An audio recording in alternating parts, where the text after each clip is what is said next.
Nous sommes protecteurs. Nous sommes protecteurs d'impression, protecteurs d'imprimés, de carton et de papier imprimé. Nous les embellissons et nous les rendons aptes à des usages beaucoup plus sévères que ceux pour lesquels ils ont peut-être été conçus à l'origine.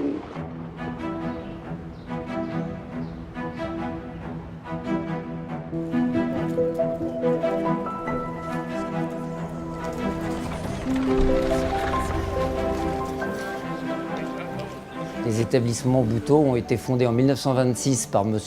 André Boutot, qui était un homme extrêmement astucieux puisqu'il fabriquait des faux panneaux émaillés, qu'on appelle aussi des panneaux simili-émail ou qu'on retrouve sous le nom de glacoïdes quand on recherche actuellement. C'est signé Boutot Paris ou signé Boutot Publicité Émail. Et en effet, notre raison sociale n'a pas changé depuis 1926 puisque nous appelons toujours, sur le plan juridique, les établissements Boutot Publicité Émail.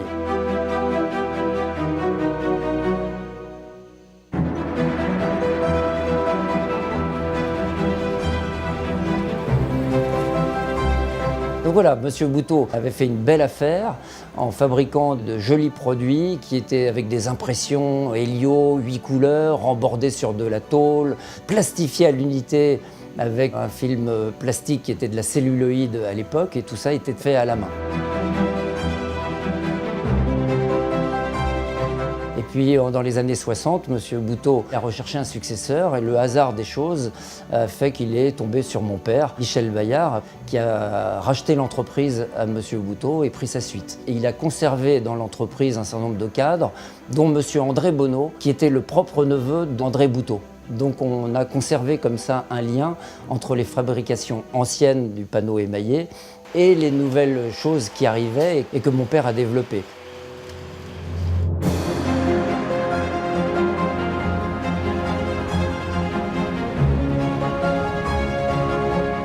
M. Michel Bayard a développé l'entreprise vers une technique dite du pelliculage. Donc il fait partie des industriels qui ont introduit en France dans les années 60 cette technique qui consistait à appliquer un film de plastique transparent sur les imprimés pour les protéger d'abord et en même temps les embellir. Et nos premiers clients ont été les éditeurs de livres, parce que les éditeurs de livres ont trouvé un plus formidable pour leur couverture, avec ce renforcement de la durée de vie du livre, et qui a permis à Boutot une industrialisation de ses productions, parce que finalement, de la plastification à l'unité des faux panneaux émaillés, on est arrivé à un pelliculage en continu et industriel des imprimés. À titre indicatif, tous les jours, on fait Paris-Chartres et retour, rien qu'en pelliculage, point de vue déroulement de film. Alors ça, c'est vraiment commode, le pelliculage. Les premiers clients, comme je vous l'ai dit, ont été les éditeurs, mais après, nous avons eu comme clients les imprimeurs cartonniers qui travaillaient pour l'industrie du luxe, la cosmétique et la parfumerie, et puis ce qu'on appelle les imprimeurs de labeur qui fabriquaient des imprimés publicitaires, pour lesquels, outre le pelliculage, on ajoutait des vernis réserves, des vernis sélectifs, en sérigraphie, on ajoutait des gaufrages, des dorures à chaud, de toutes sortes. Moi, quand je suis arrivée, il y avait une dizaine de pelliculeuses et 3 vernisseuses. Vous avez vu que nous avons beaucoup de machines, très automatisées, beaucoup de contrôle. Nous fabriquons nos colles nous-mêmes, ce qui nous permet d'avoir la certitude de la qualité. Monsieur Bonneau, je dis toujours, a été mon maître parce qu'il m'a vraiment appris beaucoup de choses.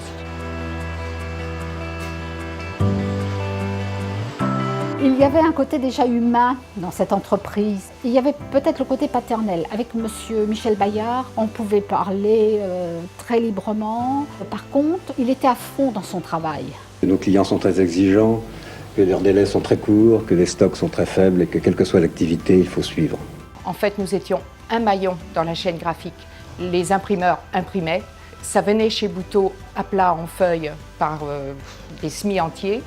On traitait les feuilles avec ou un pelliculage ou un vernis et ça repartait souvent le soir même pour aller vers les brocheurs, pour faire le livre.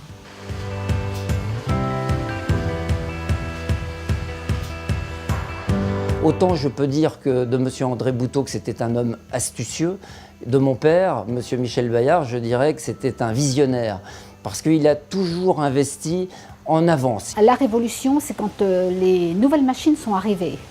On a développé le vernis sélectif, le vernis réserve, la sérigraphie. On est vraiment passé après dans la couverture à valeur ajoutée. Et Buteau s'est comme ça développé pendant une trentaine d'années de manière formidable en sous-traitance des imprimeurs et en conservant cette clientèle d'éditeurs en client direct.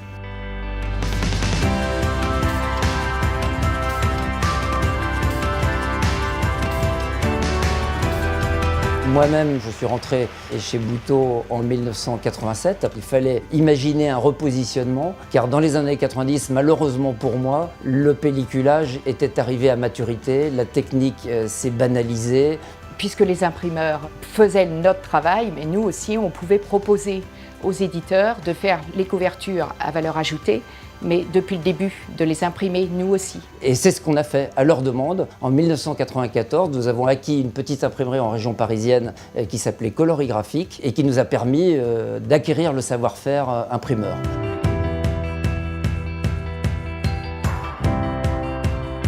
Donc M. Bayard, heureusement, a eu l'idée de chercher à évoluer vers le packaging. Et donc M. Géry Bayard a pensé à moi pour pouvoir amener Buteau vers cette diversification. Et cette décision a été faite effectivement de se donner les moyens d'aller vers le cartonnage. Puisqu'on était sous-traitant, donc on avait le savoir-faire, on avait le parc machine. Donc il suffisait d'appuyer sur l'accélérateur et de mettre cette partie-là en avant. On part de la feuille blanche, on suit les indications du client, mais on peut aussi nous apporter notre savoir, des petites idées. Notre force, elle est là, elle est qu'on maîtrise les valeurs ajoutées, les ennoblissements. Donc ça a été finalement la troisième phase qui a été la mienne, qui a été de repositionner l'entreprise sur un troisième marché, qui a été le marché du cartonnage à haute valeur ajoutée.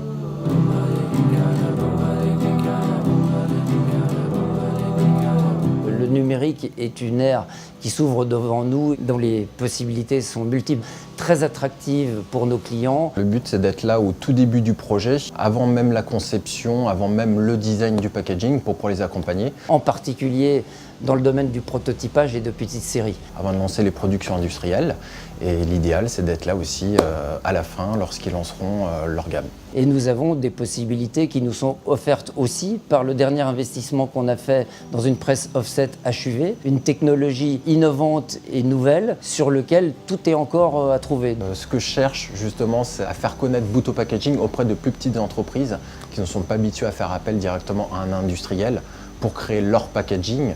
En temps normal, ils travaillent avec des vendeurs de standards. Nous, ce qu'on veut, c'est proposer un travail de qualité qui vient d'un industriel reconnu à des petites sociétés et à des petites structures.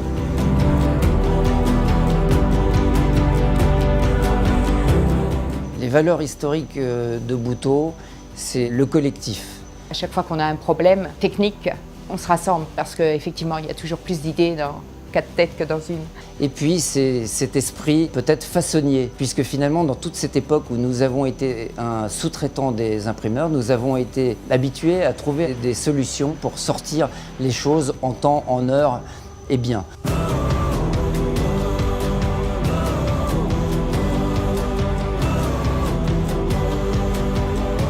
La force de nos PME familiales, c'est justement de trouver une grande stabilité dans leur fonctionnement. Je vois dans mon entourage des gens qui ont commencé à travailler dans des petites entreprises familiales et qui se sont trouvés rachetés par des groupes. On perd l'entité de l'entreprise. Je trouve que c'est certainement moins passionnant que nous, certainement. On doit y perdre un peu d'intérêt, alors que nous, au contraire, je dirais que l'intérêt grandit. En fait, j'aurai toujours un œil sur Buteau parce que je crois qu'effectivement, on n'a pas fini d'évoluer. C'est sûr. Il y a un esprit collectif qui fonctionne au sein de cette entreprise et qui lui assure certainement une belle réussite pour l'avenir. Parce que Buteau a une grande place dans l'art graphique, ça c'est sûr. On est connu et reconnu, c'est une belle histoire en fait.